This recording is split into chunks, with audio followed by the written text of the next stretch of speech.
Hello friends, Denny Pruto here, Westminster Shorter Catechism, question and answer number 5.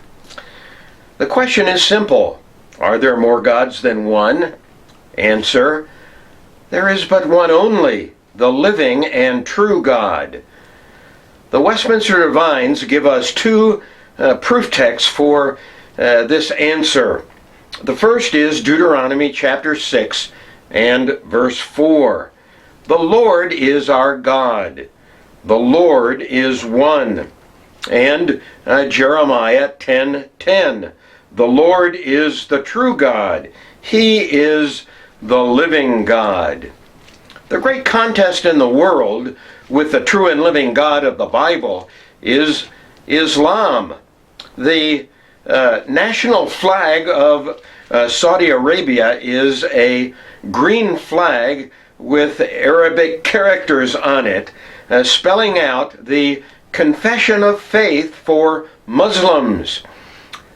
Allah is the true God, and Muhammad is his prophet. Years ago, when the United States went to war to rescue Kuwait from an invasion, Saudi Arabia was a partner in this rescue. And we saw news conferences on television where the American flag and the Saudi flag were next to each other.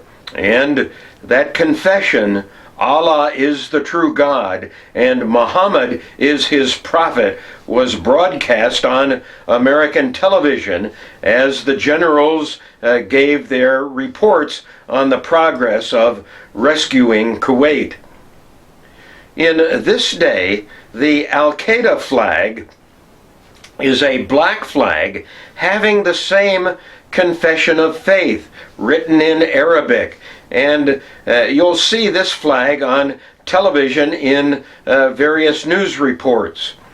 The Arabic once again reads, Allah is the true God and Muhammad is his prophet. This black flag flies over cities in Iraq once liberated by Marines, and for which Marines gave their blood. It's an unfortunate thing to see this false god, Allah, set forth in this way. This is a real contest, and Christians today need to be aware of the fact that this is a real contest. The God of the Bible is the only true God. Think about it for a moment. The God of the Bible is a spirit, infinite, eternal, unchangeable in his being, wisdom, power, holiness, justice, goodness, and truth. We looked at that last time. And there can only be one God who is of infinite character. Allah pretends to be the infinite God, but there cannot be two infinite gods who occupy the universe and all that is around the universe. No, one would crowd out the other. Neither would be infinite. Only the God of the Bible is the infinite God and the infinite Creator. He is the one who is therefore the true God, and he is, as Jeremiah 10:10 says, he is indeed the living God. When Elijah had a contest with the prophets of Baal, he mocked Baal, the false god of those prophets.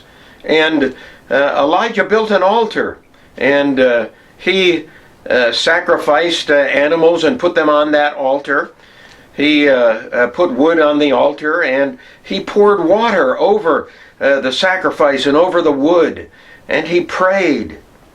And God sent fire from heaven and consumed the sacrifice on the altar, and consumed the wood on the altar, and consumed the stones of the altar, and licked up the water in the trench around the altar. When the people who were present saw this, they made a great confession. The Lord, He is God. The Lord, He is God.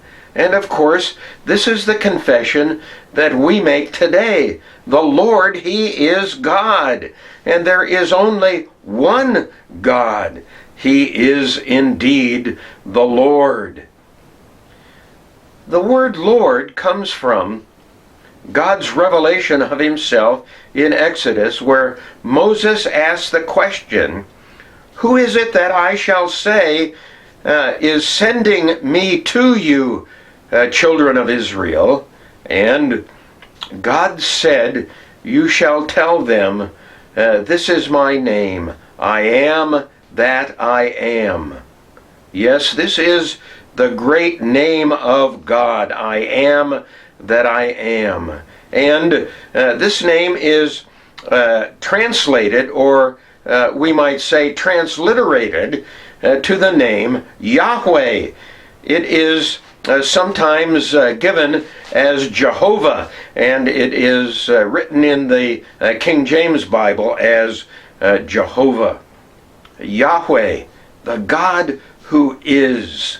He is the self-existent, eternal, and infinite being. He is the only true God. And the word Lord comes into the New Testament in this way, that if you confess with your mouth Jesus as Lord, and believe in your heart that God raised Him from the dead, you shall be saved. Yes, the Lord, He is God. Jesus Christ is God. He is the infinite, eternal, and unchangeable God. And when we talk about Jesus Christ and the Incarnation and the Trinity, we'll visit this subject further. But we must understand that the Lord, He is God. And the idea of the Lord being God is embedded in Judaism and in Christianity, as opposed to Islam. Allah is not the true God. All of the gods of the nations are idols. This is what Psalm 96 verse 5 tells us. And certainly this is the case. Baal was indeed an idol. And Allah is a figment of the imagination of the prophet, so-called Muhammad. And Allah is the figment of the imagination of all those who virulently follow Him. Only the Lord is God, and He is the true God. Psalm 115 speaks of idols in this way, that they have mouths, but they do not speak. They have eyes, but they do not see. They have ears, but they do not hear. And those that worship them become like them. Surely this is the case. And those who worship dumb idols become dumb themselves. They lack proper discernment, and they lack proper understanding. You must come to the Bible, and you must come to the Lord, the God of the Bible, for proper discernment and for proper understanding.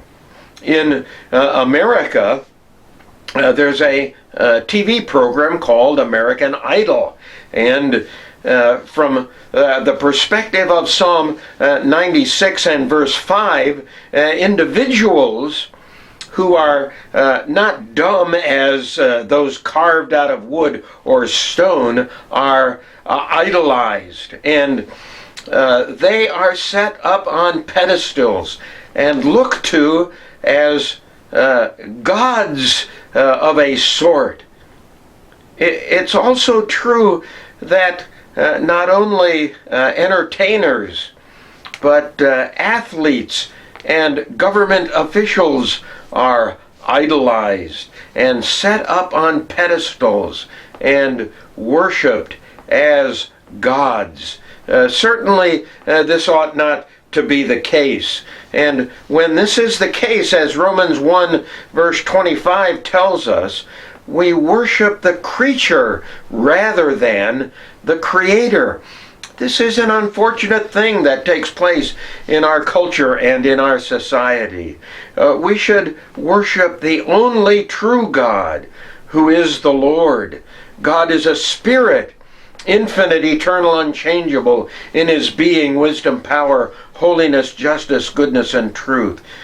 The Lord is God, and he must be worshipped. It's not his creatures whom we should worship, but only the true God. Unfortunately, there are those who insist that creatures ought to be worshipped.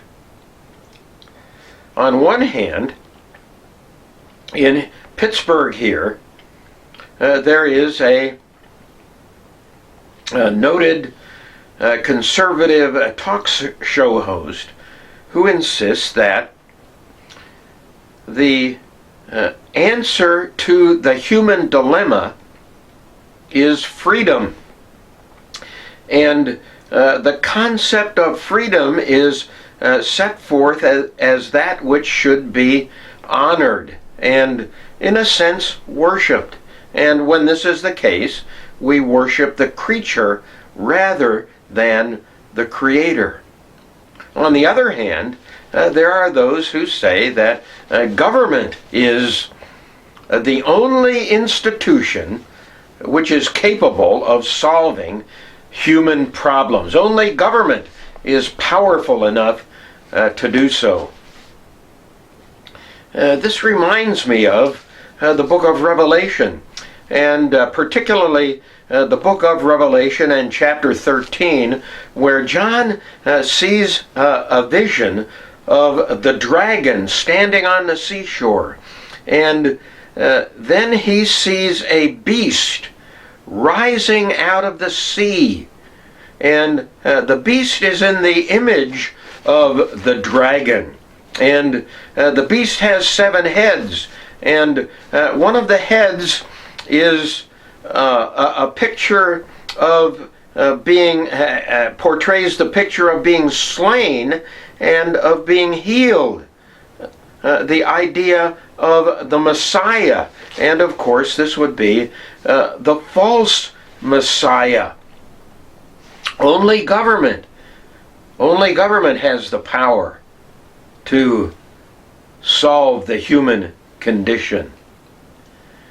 The beasts in the Bible generally portray nations and governments.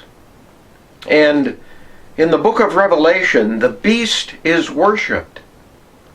And so it is today in too many circles, that government and governmental power is worshipped. And the governmental powers challenge the church. It comes down to this, doesn't it?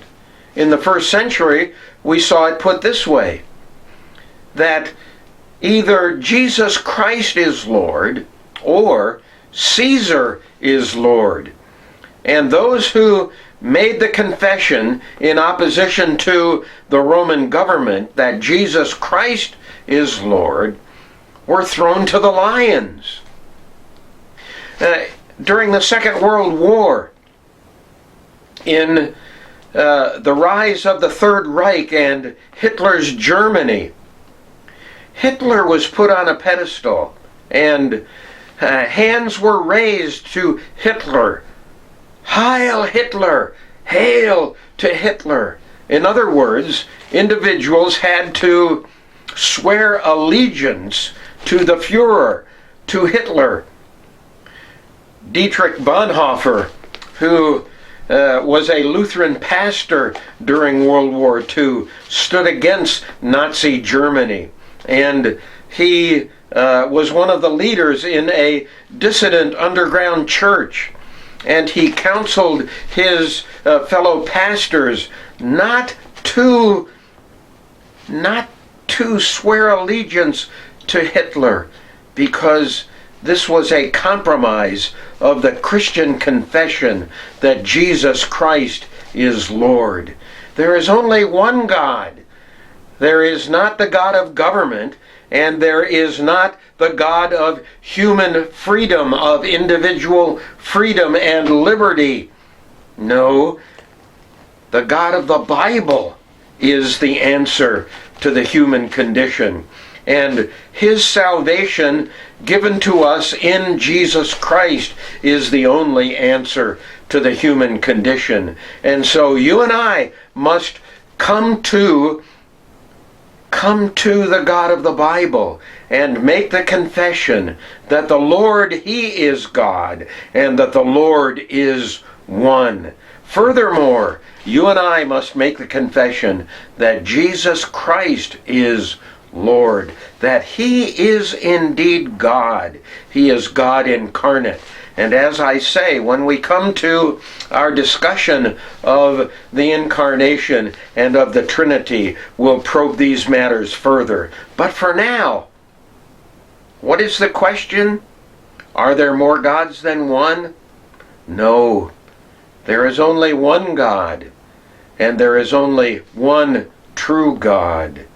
He is the God of the Bible. Worship him and confess only him. Thanks for listening.